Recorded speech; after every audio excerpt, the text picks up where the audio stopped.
बढ़ गई हैं।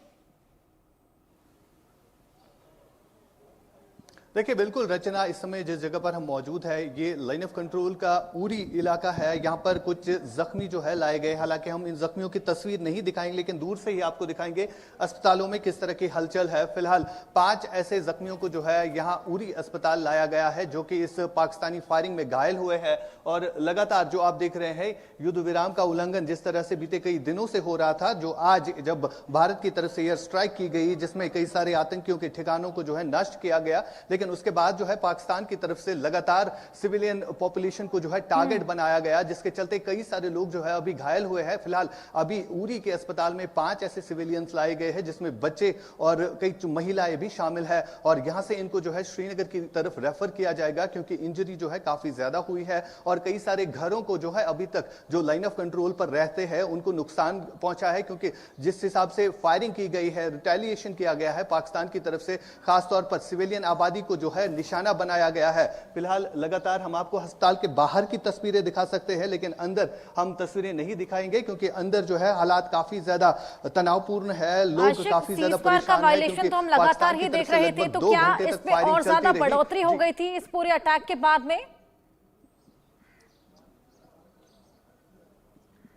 देखिए बिल्कुल जिस तरह से रिटेलिएशन किया गया, लगभग 2 घंटे तक फायरिंग चलती रही जिसमें कई सारी आर्टिलरी फायर और कई सारे ऐसे गोले भी दागे गए जिसकी वजह से जो स्थानीय आबादी यहां पर रहती है एलओसी के एरिया में जो है उनको कई सारा नुकसान जो है उठाना पड़ा। फिलहाल कई सारे लोगों को जो है अस्पताल लाया गया है और फिलहाल कई सारे ऐसे रिपोर्ट्स मिल रहे हैं जिनमें कई सारे घरों को जो है नुकसान भी पहुंचा है। तस्वीरें आपको दिखाएंगे उरी अस्पताल के बाहर की, ये तस्वीरें हैं जहां पर मेडिकल स्टाफ को जो है अलर्ट पर रखा गया है, साथ साथ पुलिस और आर्मी लगातार जो रिटेलिएशन यहां से दिया जा रहा है और अभी तक जो है कई सारे ऐसे पाकिस्तान में आतंकियों के ठिकानों को जो है नष्ट किया गया है एयर स्ट्राइक की वजह से और कई सारे फाइटर जेट्स जो बताया जा रहा है कि पाकिस्तान के उन्हें तबाह किया गया है, लेकिन उसका आउटकम जो है अब सिविलियन पॉपुलेशन को जो है टारगेट किया जा रहा है। उरी के इन अस्पतालों में जो लगातार स्थिति बनी हुई है फिलहाल काफी गंभीर है क्योंकि फिलहाल अभी तक जो है 6 ऐसे इंजर्ड्स यहां पर लाए गए हैं जिनका इलाज कश्मीर में लगातार चल रहा है। जी बिल्कुल, लगातार यहां पर हम देख रहे हैं कि बौखलाहट का माहौल पाकिस्तान में है। जिस तरीके से इस पूरे ऑपरेशन को अंजाम दिया गया, जिसके बाद अब एलओसी पर बौखलाहट पाकिस्तान की किस कदर बढ़ गई है, लगातार सीज फायर को वायलेट किया जा रहा है। हमारे तमाम मेहमान भी लगातार हमारे साथ बने हुए हैं, उनसे भी जानकारी लेंगे, उनके पास भी चलेंगे। लेकिन इससे बीच एक बड़ी खबर आपको दे दें, 9 ऐसे ठिकाने जहां पर मिसाइलें दागी गई, तबाह किया गया है इन ठिकानों को और ये ठिकाने केवल आतंकी ठिकाने थे। ऑपरेशन सिंदूर में हैमर मिसाइल का इस्तेमाल किया गया, स्कैल्प मिसाइलें और राफेल का भी इस्तेमाल यहां पर किया गया। राफेल से यहां पर स्कैल्प मिसाइलें जिनको दागा गया है और इसके अलावा हैमर मिसाइल्स भी थी जिनका इस्तेमाल यहां पर किया गया है। स्कैल्प मिसाइलों और राफेल का इस्तेमाल इस पूरे ऑपरेशन के दौरान किया गया। पहलगाम हमला, वो कायराना हमला जिसका यहां पर बदला लिया गया है, ऑपरेशन सिंदूर इसको नाम दिया गया। स्कैल्प मिसाइल, राफेल का इस्तेमाल यहां पर किया गया है, हैमर मिसाइल का इस्तेमाल भी इसमें किया गया। केवल आतंकी ठिकानों को तबाह किया गया है, 9 ऐसे आतंकी ठिकाने जहां पर स्कैल्प और हैमर मिसाइलों का इस्तेमाल देखने को मिला है। आशिक, इसको लेकर और जानकारी?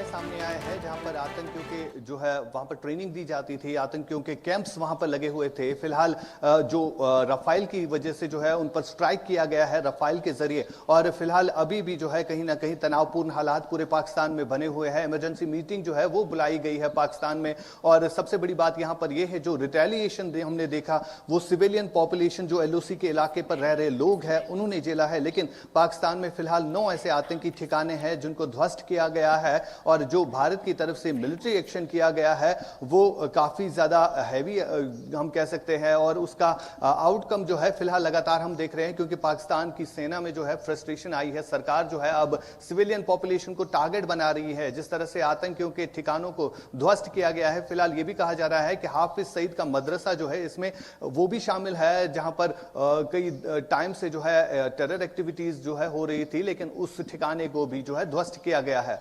बिल्कुल, मनोज जी भी हमारे साथ लगातार बने हुए हैं। मनोज जी, हमने देखा किस तरीके से ट्रेजर की तरह आतंकियों को वहां पर लुकाया छुपाया जाता है। आवाम की इतना चिंता नहीं है, लेकिन वहां पर आतंकियों को देखिए दुबकाया जाता है, उनके लिए स्पेशली सुरक्षित स्थान बनाए जाते हैं, सिक्योरिटी प्रोवाइड कराई जाती है। जी, एक चीज हमें समझना होगा कि पाकिस्तान हमेशा से आतंकवाद का जनक रहा है और ये पूरा विश्व इस चीज से वाकिफ है। और आज इस घटना पूरी तरीके से एक्सपोज हो गया। और अभी आपके रिपोर्टर जिस तरीके से उरी की घटना को दिखा रहे हैं, ये उसका फ्रस्ट्रेशन है, उसका फेल्योर है। और अब देखिए, अमेरिका ने भी जिस तरीके से उसको एक स्टेटमेंट दे दिया, और भारत एक जिम्मेदार देश होने के नाते जो भी इसके सपोर्ट में, देखिए पहली बार ऐसा हुआ है कि पूरे वर्ल्ड से कॉर्नर हो चुका है इस मुद्दे पे, पहलगाम की घटना के बाद से। और आज अमेरिका उस चीज को बोल रहा है कि भारत को ये अधिकार है, जिन लोगों ने उस पर अटैक किया। तो ये ट्रिक फॉर ट्रैट की जो पॉलिसीज है, और खास करके मोदी सरकार के आने के बाद से भारत की सुरक्षा नीति में और डिसीजन मेकिंग में जिस तरीके का आमूलचूल परिवर्तन हुआ है, ये हमें पहले से ही पता था कि भारत इसका रिटेलिएशन बड़े ही तगड़े तरीके से देगा, और आज उसको प्रूव किया। और मैं इस चीज को मानता हूं कि अगर पाकिस्तान अभी भी सुधरने को नाम नहीं लेता, अभी भी अगर सिविलियन एरिया में अटैक करता है, तो मुझे लगता है कि भारत अपने क्योंकि आज भारत के रडार पे वो सब कुछ है। आज वो, मुझे लगता है कि जब पंजाब में पहुंच सकता है, तो वहां पे भी कराची तक भी पहुंच सकता है। तो जिस तरीके की घटनाएं और जिस तरीके से अभी आप बता रही हैं, अभी जिस तरीके से आपके रिपोर्टर भारत के नागरिकों का जो एक जो जोश और उत्साह दिखा रहे हैं, और जैसे जैसे अभी सुबह हुई है, तो आप समझ सकते हैं कि पूरे देश में क्या इसका एक इम्पैक्ट फैक्टर काम करेगा। और किसी भी देश की जो सेना होती है, वो वहां के सिविलियन पे डिपेंड करती है कि सिविलियन का उसके साथ क्या अप्रोच है। और आज पूरे देश 140 करोड़ की जो आबादी है, पूरे भारत इंडियन आर्मी के साथ खड़ी है। और मुझे लगता है कि इसका मुंहतोड़ जवाब इंडियन आर्मी देगी।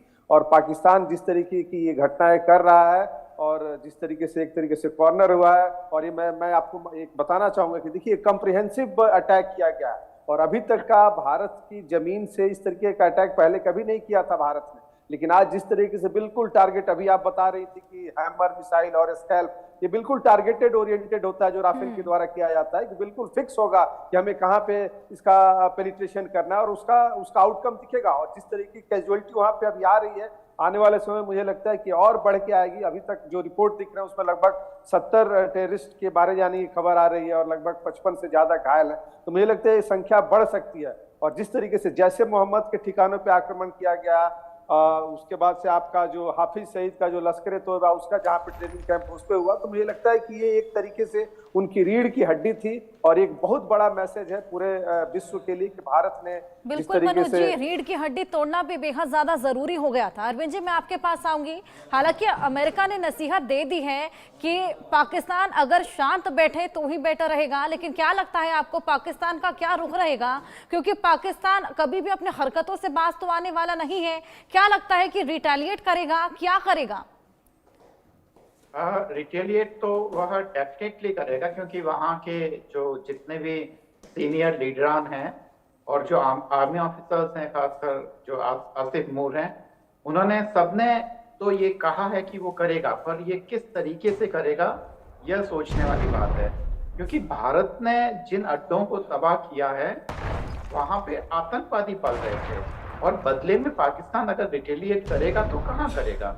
तो उसको पहले तो ये सोचना होगा। और अगर वह हमारे यहाँ के जो सैनिक अड्डे हैं उसको निशाना बनाता है, तो भारत चुप तो बैठा रहेगा नहीं। तो यह तमाम चीजें हैं जो मुझे लगता है कि आगे आने वाले समय में हमें स्पष्ट दिखाई देगी। जहां तक अमेरिका का सवाल है, आप देखिए कि डोनाल्ड ट्रंप साहब का जो हमेशा स्टैंड रहा है वो बदलता रहा है, पर अभी फिलहाल उन्होंने ये कहा है कि दोनों ही जो मुल्क हैं वो संयम बरतें। पर भारत अब वो भारत नहीं है जो 71 का भारत था या 62 का भारत था। भारत को अपने देश के निर्णय लेने के लिए किसी भी महाशक्ति पर निर्भर रहने की जरूरत नहीं है। भारत अपने आप में एक शक्ति है, बहुत बड़ा बाजार है, इतनी बड़ी आबादी है जिसका दुनिया को तय करने में निर्णय होगा। और जब उसकी अपनी आबादी पे कोई हमला करेगा, यहाँ के लोगों को वहां से आतंकी जिनको बाकायदा ट्रेनिंग मिली हुई है, यह कोई ऐसा काम नहीं था कि कोई फ्रस्ट्रेशन में कोई काम हुआ हो, वहां बाकायदा लोग ट्रेनिंग लेके आए थे। और भारत में जिस शैली में वो यहाँ पे दहशत फैला रहे थे, वो मुझे लगता है कि माफी के काबिल था नहीं। तो ऐसे में मुझे लगता है कि भारत ने अपनी नीति साफ कर दी है अब मोदी साहब ने जो बिहार में जो भाषण दिया था, जो अंग्रेजी में उसके अंश उन्होंने बोले थे, वहां उन्होंने साफ साफ कह दिया था कि दुनिया यह जान ले कि भारत अब और बर्दाश्त करने की हालत में नहीं है। और वो जो है, मुझे बिल्कुल लगता है अरविंद कि जी, उसी यहाँ का पर पीएम मोदी ने कड़ा संदेश दिया था बिहार की धरती से, जहां पर कहा था कि आतंकवाद को, आतंकियों को मिट्टी में मिला देंगे, जिसके बाद ये बेहद बड़ा प्रहार देखने को मिला। लेकिन यहाँ देखिए, अचंभा की बात यहाँ पर यह है कि आतंकियों को मिट्टी में मिला देंगे और पूरा पाकिस्तान बौखला गया, क्योंकि पाकिस्तान ही जानता है कि पाकिस्तान ही इन आतंकियों को पनाह दे रहा है और पाकिस्तान ही आतंकिस्तान है। जिसके बाद से बौखलाहट साफ देखी गई, जिसके बाद से हमने देखा पाकिस्तान में तैनाती की जा रही थी, टैंकों की तमाम नए नए वेपनरी खरीदी जा रही थी, गश्त बढ़ाई जा रही थी, हॉस्पिटल्स को तैनात किया जा रहा था, यानी कि पर्याप्त समय यहाँ पर पाकिस्तान के पास था। लेकिन उसके बावजूद उनकी इंटरिम का सूचना मंत्री, जो कि यहाँ पर इस पूरे हमले का अंदाजा न जाने कब लगा लेते हैं और कहते हैं कि 24 से 48 घंटे में हमला होने वाला है, हालांकि उस समय हमला होना भी नहीं था। ये देखिए, तमाम तस्वीरें भी आपकी टीवी स्क्रीन पर हैं। ऑपरेशन सिंदूर जिसको अंजाम दिया गया है, पहलगाम हमले का ये बेहद बड़ा प्रहार और बदला यहां लिया गया। हमले से पाकिस्तान बुरी तरीके से थर्रा गया है। 9 जगह ऐसी जहां पर एयर स्ट्राइक को अंजाम दिया गया।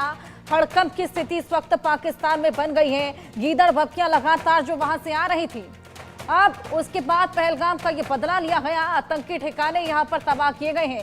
केवल आतंकी ठिकानों को यहां पर निशाना बनाया गया है। सिविलियंस या फिर सेना के किसी भी ठिकानों को निशाना बनाना मकसद कभी था ही नहीं।